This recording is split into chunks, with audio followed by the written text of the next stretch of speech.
High, good morning সবাইকে। আর আজকে হচ্ছে সকাল সকাল উঠে আমি সমস্ত কাজকর্ম করে নিয়ে তারপর মামা আমাকে স্কুলে দিয়ে সবেই বাড়ি ঢুকলাম। আর দেখছি মাছ কাকু এসেছিলো, অনেকটা দূর চলেও গেছে। তো কাকিমা আমাকে বললো যে মাছ কেনার থাকলে যাও, ভালো ভালো মাছ আছে আজকে। তো আমি তাই জন্য তাড়াতাড়ি করে আবার গেলাম মাছটা কিনতে। এই যে আমাদের বাড়ির থেকে একটুখানি দূরেই দাঁড়িয়ে আছে। তো আমি গিয়ে দেখো কী কী মাছ কিনে নিয়েছি।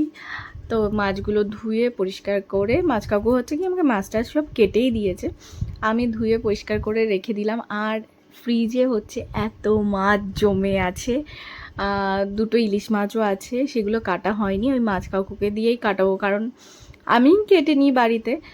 লাস্টবার কাটতে গিয়ে আমার হাত কেটে গেছিলো অনেকটাই, যার জন্য ভেবেছি কাকুকে দিয়েই কাটাবো। আর ফ্রিজের মধ্যে দু একটা কন্টেনারে হচ্ছে গিয়ে মটরশুঁটি আছে, যেটা ছাড়িয়ে রেখে দিয়েছি। আর হচ্ছে গিয়ে কুল আছে, কুলের চাটনিটা আমি আর আমার মেয়ে খুব ভালো খাই, যার জন্য কুল আছে। তো বাড়িতে এসে স্নান হয়ে গেছে আমার, আর তারপর আমি বেরোলাম, মামাকে স্কুল থেকে নিলাম, নিয়ে এখন যাচ্ছি আমরা বেহালা।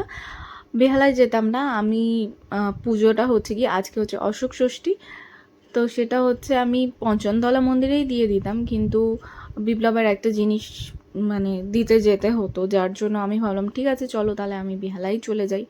আর মামাকে নিয়ে এখন যাচ্ছি আমি বেহালার দিকে। তো মামা তো ভীষণ খুশি, স্কুল থেকে বেরিয়েও ঘুরতে যাচ্ছে, কিন্তু আমার একটা ড্রেস নিয়ে আসা উচিত ছিল, একটু চেঞ্জ করে নিলে ভালো হতো, কিন্তু তাও আমি ভেবেছিলাম, কিন্তু রাস্তার মধ্যে চেঞ্জ করব ওটাও ঠিক না, আমার ভালো লাগে না। যাই হোক, ছেলে হোক বা মেয়েই হোক, রাস্তার মধ্যে ওই ড্রেস চেঞ্জ করানোর ব্যাপারটা না আমার ঠিক ভালো লাগে না। আর মামাকে দেখলে ওখানটা কেন দাঁড়িয়েছিল, বললো যে ওর দূর থেকে দেখে নিয়ে বলছে আমি এখানে দাঁড়াচ্ছি, তুমি আমার ভালো ভালো কতগুলো ফটো তোলো। আর এই যে আমরা দোকানে চলে এসেছি, মানে আমাদের দোকানে চলে এসেছি। আর বিপ্লব কী কী মালা এনেছিল সেগুলো দেখছিলাম, অর্ডারের অবশ্য ছিল মালাগুলো। তো প্রত্যেক ওকেশনেই থাকে, বেশিরভাগ অর্ডারেই থাকে। আর আমাদের পুজো কমপ্লিট হয়ে গেছে, পুজো করে মামা এখন ভেতরের ঠাকুরগুলোকে সব প্রণাম করতে এসছে।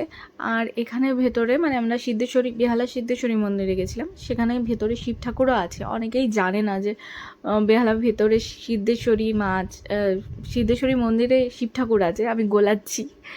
তো যে কেন জানেন আমি এটা বলছি, কারণ শিবরাত্রিতে আমি দেখি তো অনেক মন্দিরে প্রচুর লাইন পড়ে যায় শিব ঠাকুরের মাথায় জল ঢালার জন্য, কিন্তু সিদ্ধেশ্বরী মন্দিরে একটাও মানে মানুষ দেখাই যায় না সেরকম। দু একজন হয়তো জল ঢালতে আসে, যারা হয়তো দু একজন ভেতরে গেছে জানে বা কিছু, কিন্তু সেরকম কেউ আসে না জল ঢালতে, তো ফাঁকাই থাকে শিবরাত্রিতে।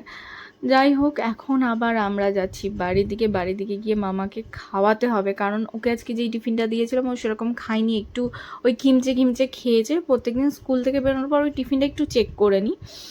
যাই হোক, তো ওনাকে নিয়ে বাড়ি যাওয়া যাক, চলো টাটা, আবার